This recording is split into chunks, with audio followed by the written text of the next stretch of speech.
ہے. ایک بوڑھی عورت ہے تیل لے کر راستے سے جا رہی ہے. جو لوگ نماز نہیں پڑھتے یہ ان کے لیے واقعہ ہے. آج ہم نے نمازیوں کو بھی سمجھایا ہے. جو نماز نہیں پڑھتے وہ سنو.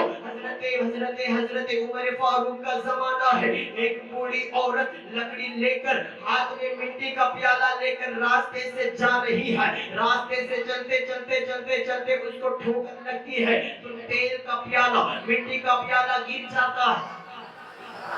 پیالہ وہ تیل لے کر جا رہی تھی بوڑھی عورت, اور آج کی بوڑھی عورت موبائل لے کر گھوم رہی ہے. سمجھے؟ آج بوڑھوں کو بھی موبائل چلانا آتا ہے.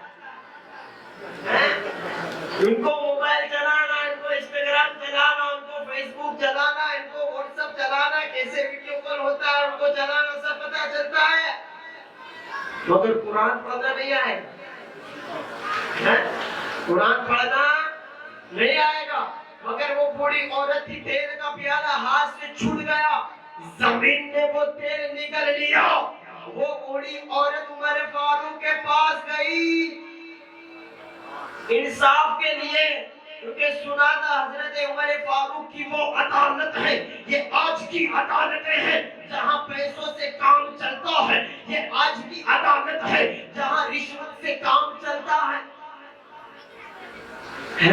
بے قصوروں کو ڈال دیا جاتا ہے.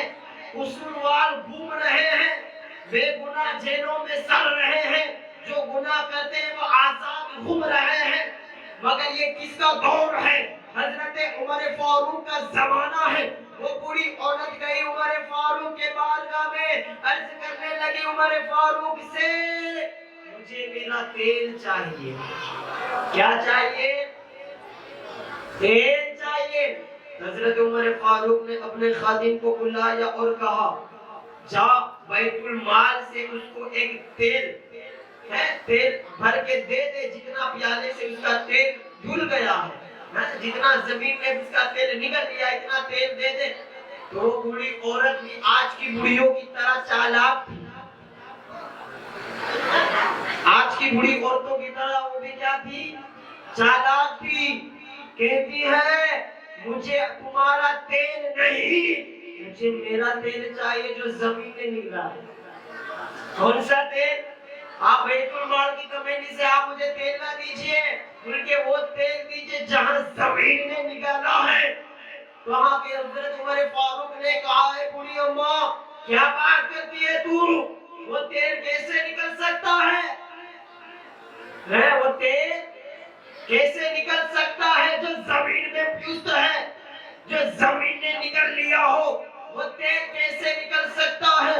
بوڑھی عورت کہنے لگی, میں نے آپ کے انصاف کا چرچا سنا ہے, آپ کے دور کا چرچا سنا ہے, آپ انصاف پر انصاف کرتے ہو. چاہے بیٹے نے جرم کیا ہو بیٹے کو سزا دیتے ہو, چاہے رشتہ دار نے جرم کیا ہو رشتہ دار کو سزا دیتے ہو, چاہے بادشاہ نے جرم کیا ہو بادشاہ کو سزا دیتے ہو. تو مجھے بھی انصاف چاہیے.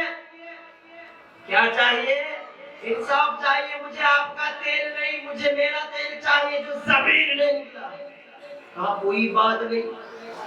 حضرت عمر فاروق نے اپنے خادم کو بلا کر انہوں نے ایک خط منگایا.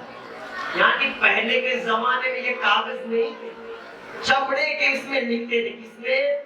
چمڑے کے اندر لکھ دیا. بوڑھی عورت سے کہہ دیا, جاؤ جس جگہ تمہارا تیل زمین نے پیوست کر لیا ہے, زمین میں گر گیا ہے, اس جگہ اس خط کو رکھ دو. اس جگہ خط کو رکھ دو. بوڑھی عورت گئی, ان کے ساتھ پیچھے صحابہ بھی گئے کہ آخر معاملہ کیا ہے, کیا واقعی زمین نکالے گی اندر سے تیل؟ زمین تیل نکالے گی کہ نہیں؟ صحابہ کرام بھی پیچھے پیچھے دیکھنے کے لیے گئے. بوڑھی عورت نے جیسے ہی اس پرچی کو, اس خط کو جہاں ان کا تیل گرا تھا وہاں رکھ دیا, زمین نے تیل اگلنا شروع کر دیا. زمین نے تیل اگلنا شروع کر دیا. پھر آخرکار جتنا تیل اس کا گرا تھا وہ اس نے اپنے پیالے میں بھر لیا، بھر کر چلی گئی۔ صحابہ کرام حضرت عمر فاروق اعظم کی بارگاہ میں آئے، مگر وہ کہنے سے ڈر رہے تھے کیونکہ ان کا خوف ہی اتنا تھا کہ جن کا نام سن کر شیطان بھاگ جاتے ہیں، نام سن کر شیطان بھاگ جاتے ہیں، اور آج بھی ان کا نام سن کر آج بھی شیطان بھاگ جاتے ہیں۔ وہ شیعہ لوگ ہیں نا جو حضرت عمر فاروق کا نام سنتے ہی ڈر جاتے ہیں، یہ حضرت عمر فاروق کا دبدبا ہے۔ تو ان لوگوں نے پوچھنے میں ڈر لگی کہ پوچھے تو کیسے پوچھے کہ آخر اس میں لکھا کیا تھا جس سے تیل نکل گیا۔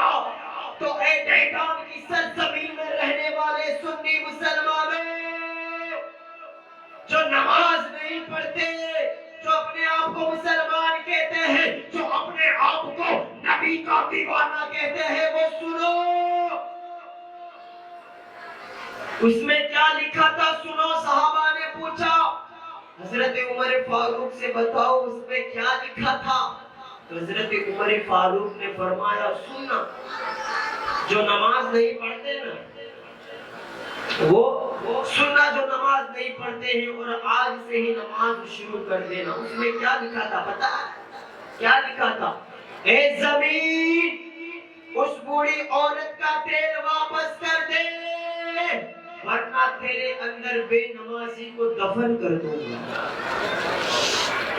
کیا پتا چلا کہ اس بوڑھی عورت کا تیل واپس کر دے ورنہ تیرے اندر بے نمازی کو دفن کر دوں گا۔ زمین نے نکال لیا، یعنی پتا چلا زمین اپنے اندر تیل کو رکھنا برداشت کر سکتی ہے، سب برداشت کرتی ہے، مگر اپنے اندر بے نمازی کو رکھنا برداشت